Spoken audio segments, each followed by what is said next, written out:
In this Forensic Studio tutorial, we will review our new feature, which is the customizable keyboard shortcut.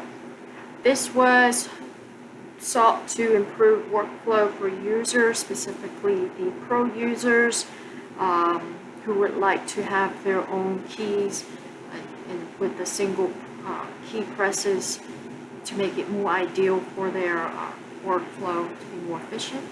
So first we'll go ahead and access our keyboard shortcuts, which is under Help. Go into Keyboard Shortcuts. And then here, as you can see, these are all the keyboard shortcuts.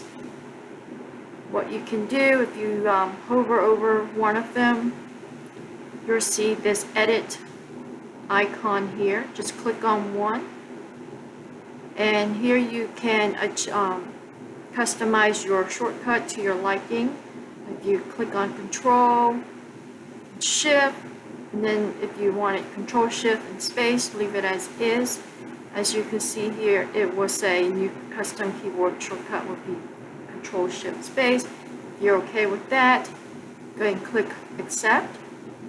Now, if for some reason your new shortcut conflicts with some other shortcuts here, you are implementing the same type of same keyboard shortcuts, it will give you a message indicating so. So let's say, for example, let's just use back. Let's just change this pause play feature functionality to use the back button.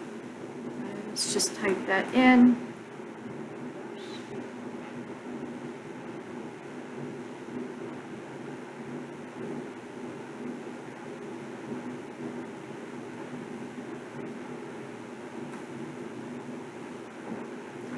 And there we go.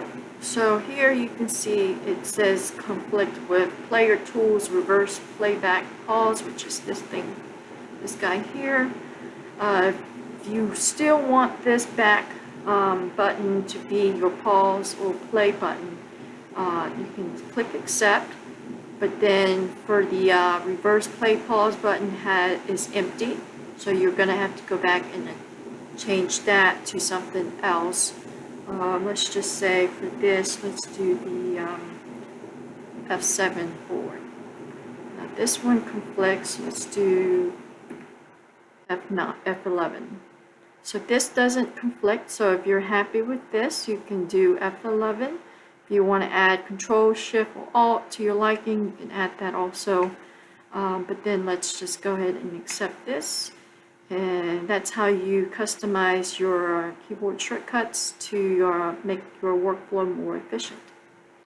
Also, if you just want to revert back to the default, just go ahead and select the Reset All to Default, and it'll go back to default.